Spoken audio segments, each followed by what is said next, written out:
Despite the fact that James Comey admitted Thursday he was the one who leaked his private conversations with President Trump to the press, and that Trump, the president, was never under investigation by the FBI, many in the media are ignoring the facts and have cast Comey as a saint in all of this.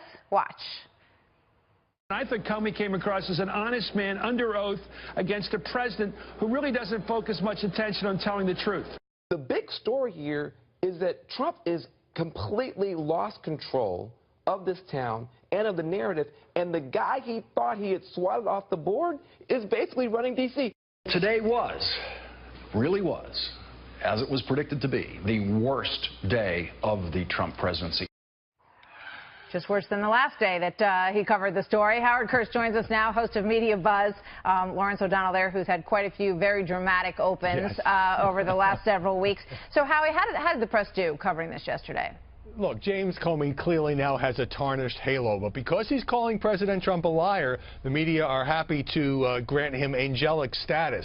I mean, this is a guy who, is being portrayed now as a folksy, no-nonsense G-man who's upholding truth, justice, and the American way, despite the fact that much of what he said at that hearing confirms part of President Trump's account. Yeah, indeed it does. Here's a tweet from President Trump. He said, despite so many false statements and lies, total and complete vindication was his take. And wow, Comey is a leaker. And then I want to play what the president said this afternoon at the news conference before calling on a member of the press. Watch.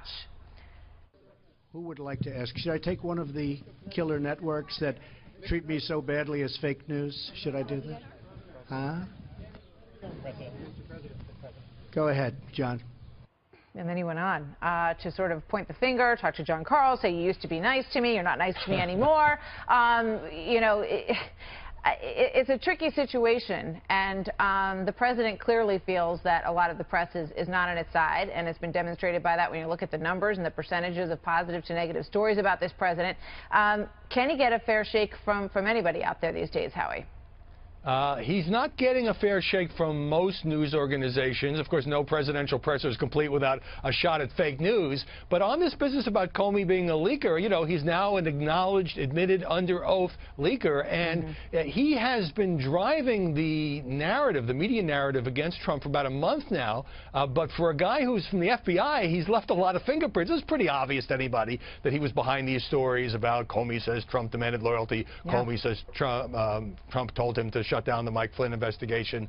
And so I think the press has kind of given him a pass, and instead of kind of depicting him as a savvy Washington operator who knows how the game is played. Yeah, I mean, if you look across the newspapers this morning, it's just these, sort of cherubic pictures of him sitting there, holding up his right hand for his oath and coming off smelling like a rose. When you dig into some of the, earlier Comey stories, there's a lot of questions out there. And the bottom line is that you have to look at both sides of this story, Howie.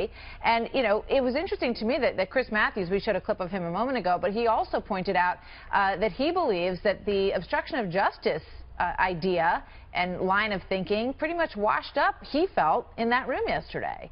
Right, and Comey was careful. He's a good witness. Was careful to say he wasn't making the charge of obstruction of justice. He was just trying to supply the facts. Look, it was just a few months ago, Martha, that much of the media, particularly on the liberal side, was castigating James Comey for reopening his investigation of Hillary Clinton in the final days of the campaign. They hated the guy.